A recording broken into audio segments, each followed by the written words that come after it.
Bonsoir à tous, je me présente, je m'appelle Blackfire et on va parler toujours de Spider-Man Brand New Day. J'ai beaucoup de choses à dire qui s'annoncent vraiment intéressantes et je suis un peu partagé sur le film sur deux choses parce qu'il y a beaucoup de choses.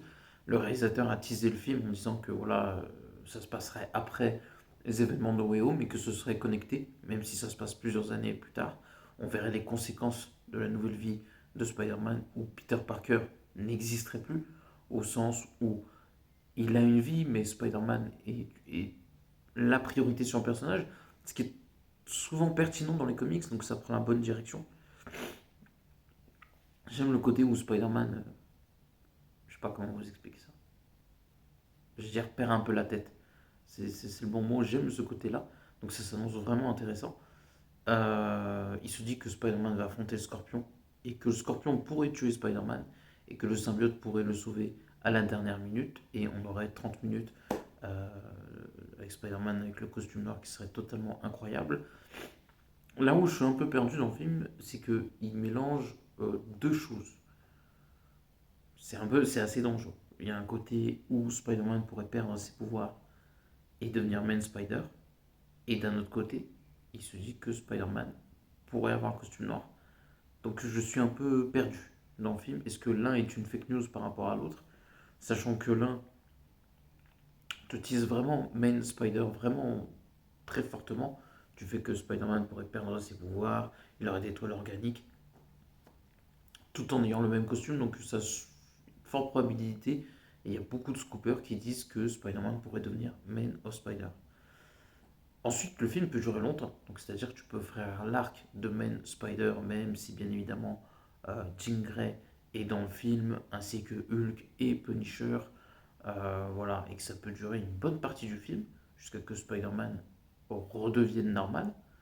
Et entre-temps, dans une autre partie du film, il pourrait avoir le costume noir dans la dernière partie du film. C'est-à-dire pendant à peu près 2 heures, ou un peu moins de 2 heures, Spider-Man, je sais pas comment faire le déroulement, mais on se comprend, on pourrait devenir Man Spider.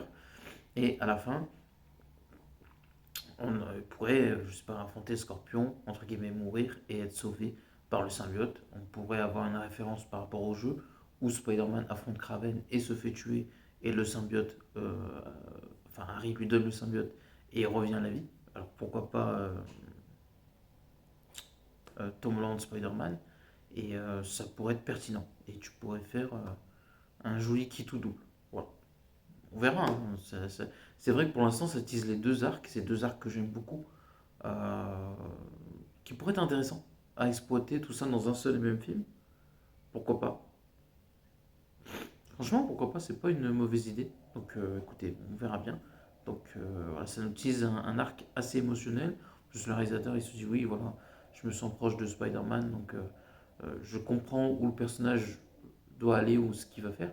Et ça s'annonce assez intéressant parce que, comme je l'ai dit, et ce qui n'était pas le cas des films Amazing Spider-Man, là, le film Brand New Day serait fidèle aux comics, fidèle aux séries animées Spectacular Spider-Man et Spider-Man 94, qui sont des bangers, ainsi que les derniers jeux Marvel Spider-Man, ce qui s'annonce assez phénoménal.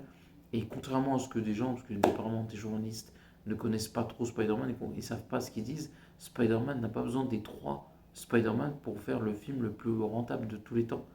Et voilà, Spider-Man cartonné, bon oui, certes, il y a une connivence du fait qu'il y ait eu les trois Spider-Man en un seul film, et c'était attendu.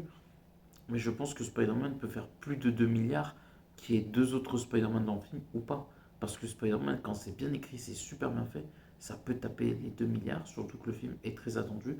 La stratégie de Sony est assez évidente. Ce qu'ils sont en train de faire, c'est de, je trouve pas le terme, c'est d'allonger le plus possible pour faire une promo beaucoup plus importante autour de l'homme araignée.